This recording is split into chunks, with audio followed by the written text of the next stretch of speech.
Response team dito po sa bayan ng Palo, Leyte, kung saan isa nga po ito sa mga pinangangambahang daraanan ng bagyo. At kanina nga po, bago pa umere ang News TV Quick Response Team ay isang malakas na buhos ng ulan ng aming pong nasaksiyan. Pabugso-bugso po ang ulan dito sa ilang bahagi ng Leyte. At kanina sa aming pag-ikot sa mga bayan ng Tacloban, dito sa Palo, sa may Tanawan, sa Dulag at sa may bahagi po ng Tolosa, Leyte ay nakita po natin ang pabugso-bugsong buhos ng ulan.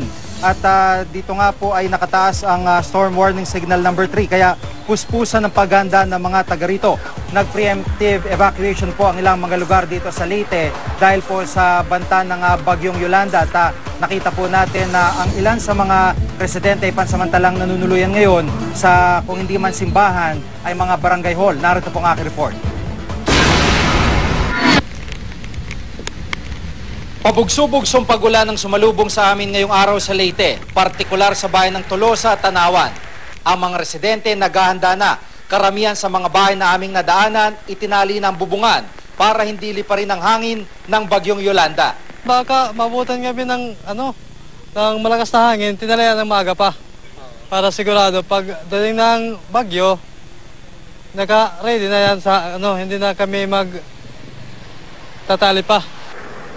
Sa chapel na ito sa Barangay Bislig sa bayan ng Tanawan, tinipon ng mga bata at kanilang mga magulang. Aabot na may 4 pamilya ang unang inilikas bilang paghanda ng pagdating ng bagyong Yolanda.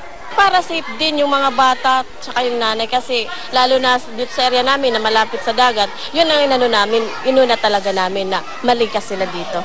Ang batang si Ivan, iisang pinagdarasal ang maligtas sila sa trahedyang maaaring idulot ng malakas na bagyo. Anong pinagdadasal mo ngayon? Na hindi lumakas yung ulan. Para mas safe kami rito. Sa Barangay Kilaw sa bayan ng Tolosa, nasa 30 pamilyang pansamantalang lumikas sa kanilang barangay hall. Sila rin ang unang agad na inilikas.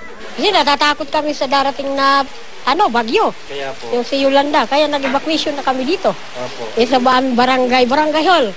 Ayon sa PDRRMC, 24 oras na raw ang monitoring. Handa na rin naman daw ang kanilang mga gamit para sa rescue at clearing operations. Ito kasi yung mga flood-prone area sa bayan nila. Kaya yung barangay na yun ang priority.